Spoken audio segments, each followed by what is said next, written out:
એટલે ખુશ્બુ આવે કે ના આવે પાકી કેરી થાય એટલે હાચું એમાં સુરા હોય જ શાકે કાયરનું કોમ નહીં ભક્તિમાં આપવું એ જય હો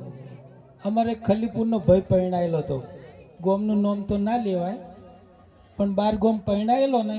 એટલે ખલીપુર વાળા વેવાઈ તેડવા ના જ્યાં બહુ નહીં એટલે પેલો વેવાઈ હારો હતો કે ખલીપુર વાળા વેવાઈ તેડવા નહીં લાવો આપણે છોડીને મીચ ચાવ આ તો છોડીને તો દાગીના ખૂબ બધા પહેરેલા ની કાકો મોટર ડેપોમાં આવીને ઊભા અને 2 રબારેણની